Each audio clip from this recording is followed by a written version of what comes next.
Ladies and gentlemen, welcome back. Yesterday, round of 32 completely changed this World Cup. Germany are out, the Netherlands are out, Brazil barely survived Japan with a goal in stoppage time.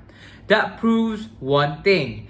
Once the knockout stage begins, reputation means nothing. If you cannot break down a disciplined defense, you're going home.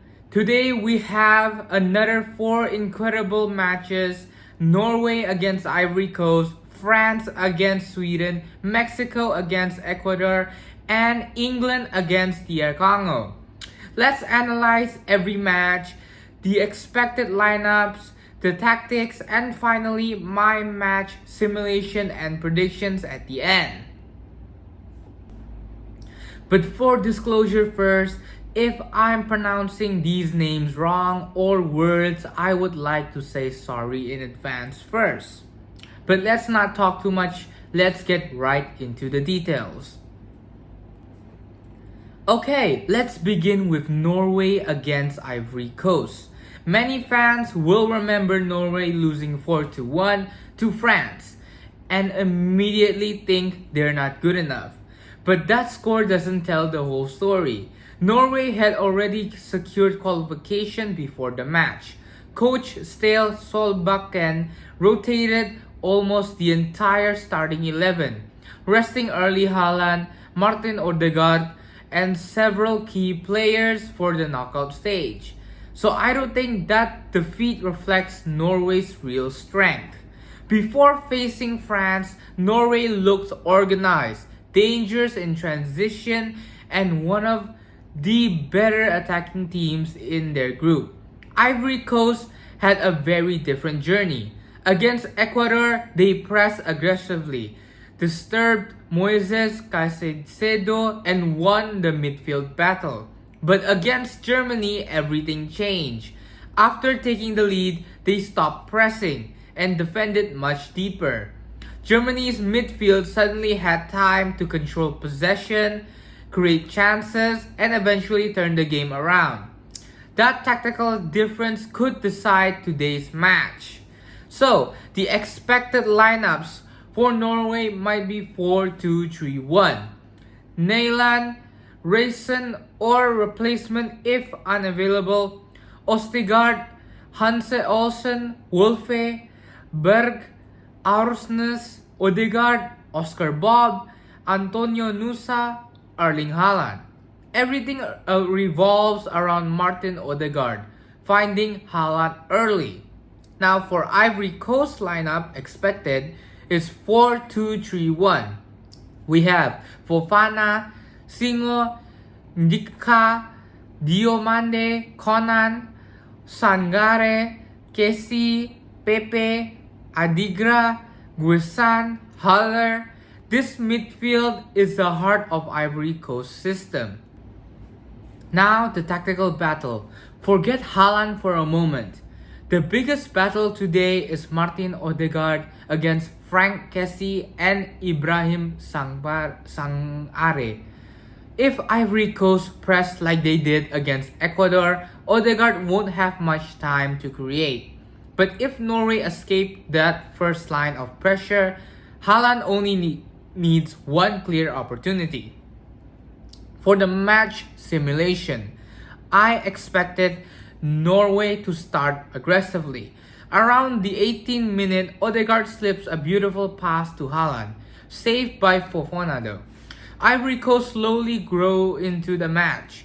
Just before halftime, Sangaré wins possession. Quick counter, Pépé crosses, goal. Ivory Coast leads 1-0. Now the second half, Norway increases the tempo. Minute 59, Ødegaard finally breaks the press. Perfect through ball, Haaland finishes. 1-1. Both teams became cautious. Now extra time. Minute 108, Antonio Nusa beats his defender. Low cross, Haaland arrives, Norway survives. Now, the key factor, can Norway escape Ivory Coast midfield pressure? So, the prediction for this match right here, Norway 2-1 against Ivory Coast after extra time. So let's head on right to a big match. Now the big match is France versus Sweden. France have looked like one of the strongest teams in this tournament. 3 wins, 10 goals scored, and attack full of confidence. Sweden's journey has been much harder.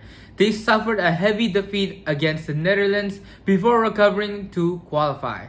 But after yesterday's result, we can't underestimate organized defensive teams anymore. Japan nearly eliminated Brazil. Paraguay knocked out Germany. Morocco eliminated the Netherlands. Sweden will believe they can do the exact same thing. Expected lineups for France is 4-2-3-1. There's Maigan, Konde, Saliba, Upamecano, Digne, Chouameni, Rabiot, Olise, Dembele, Mbappe. Attacking shape with fluent movement. For Sweden though, it might be 5-3-2. Zetterstrom, Lindelof, Starfelt, Hein if fit, otherwise replacement. Wingbacks providing we've got Bergval, Kajuste, Ayari, Gyökeres, Isaac. 5 defenders, compact midfield counterattack. Now let's head on to the tactical battle. Now, the tactical battle. Everyone is watching Mbappe. I'm watching Michael Olise. If Sweden stop Mbappe, Olise becomes France's creative outlet, like how he proved last time with Norway. France can attack everywhere. So, let's head on right to the match simulation. Sweden defends brilliantly. France dominates possession. Half time 0-0. Minute 63, Dembele beats his fullback. Cross, Mbappe, goal. Sweden now have to attack. Minute 84, France counters. Olise through the midfield, Mbappe squares it, substitutes, finishes. 2-0. Now, for the key factor though, can Sweden defend perfectly for 90 minutes? Prediction 2-0, France win. But there is another thing to note though. If France scores early, things will go down very bad for Sweden. But if they don't, a much more compact ending might end like this one. But I do have to say though, in recent matches, goals, there have been a lot more goals in the first half. There always have been one, somehow, I don't know how. Alright though, but we have to go right to the next match. Now the next match here is Mexico versus Ecuador. This is my upset of the day. Mexico were perfect. 3 wins, no goals conceded, but there's one important detail. They never faced a midfield as aggressive as Ecuador. Ecuador had a much tougher group. They faced Germany, and they didn't beat Germany because of luck. They pressed Germany midfields relentlessly, forcing mistakes and taking Germany away their biggest strength. If they do that again today, Mexico could be in serious trouble, and likely that would happen. Now the expected lineup for Mexico is 4-3-3, possession football. For Ecuador, it's 4-4-2. Caicedo controlling midfield, white players pressing aggressively. Now, so let's head on right to the tactical battle. Now, for the tactical battle though, this match is simple. Mexico wants the ball, Ecuador wants to stop Mexico from having the ball. Everything depends on Moises Caicedo. So, let's head on right to the match simulation. Mexico begins well, right? Possession, control. Then minute 28, Caicedo starts pressing higher. Mexico begins losing the midfield battle. Minute 51, Ecuador counter, goal. Mexico equalized late. Minute 86, another Ecuador transition, then another goal. Another upset. I'm not really going into details with this one, but if you watch how Ecuador played, you could visualize how the match is going to go.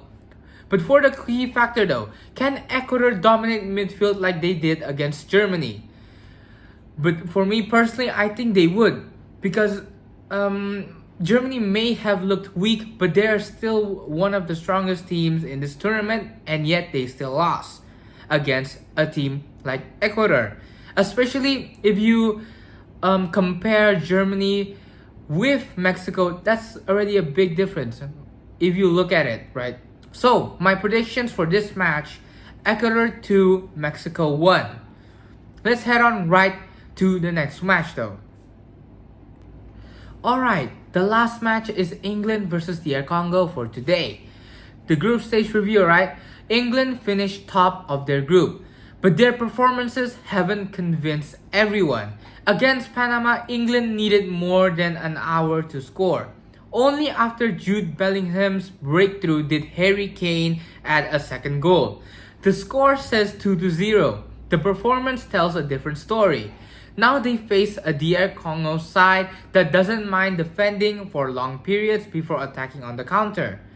Now, the expected lineups for this, alright? England, we have 2-3-1. We have Pickford, Stones, Guehi, Shaw, Rice, Jude Bellingham, Bukayo Saka, Palmer, Gordon, Harry Kane. Now for DR Congo, they might have a low back on this one. The expected lineup might be 5-4-1. It's compact, physical, counter-attacking. Now let's head on right to the tactical battle. Now for the tactical battle, England's biggest challenge isn't DR's Congo attack. It's breaking down 11 men behind the ball. The longer this stays 0-0, the more dangerous DR Congo becomes. So let's head on right to the match simulation. England dominates possession. Kane misses an early chance. DR Congo defends brilliantly, but after minute 66, Bellingham hits another header, 1-0. Minute 82, DR Congo counterattacks. They equalize. England begins to panic. 90+3, corner kick, Bellingham flicks it. Kane scores, England survives. Now, the key factor though, can England score before the pressure begins to affect them? My prediction, England 2-1 against DR Congo, England wins. So here are my predictions for today's round of 32. We have Norway versus Ivory Coast, 2-1, Norway wins after extra time. And France versus Sweden, 2-0, France wins. And Ecuador versus Mexico, the upset, Ecuador 2-1 against Mexico, Ecuador wins. And England versus DR Congo, 2-1, England wins. Yesterday reminded us that anything can happen in knockout football. Favorites are under more pressure than ever, and one tactical mistake could send them home. Now I want to hear from you though. Which match do you think is most likely to produce the next biggest upset? Will Ecuador shock Mexico? Can DR Congo frustrate England? Or will all four favorites prove why they're still in this tournament? Leave your predictions down in the comments below. Don't forget to like and subscribe. And after these matches are over, we'll come back and see how accurate am I on these predictions really were. We'll see you on the next video, and I hope you enjoyed today's analyst.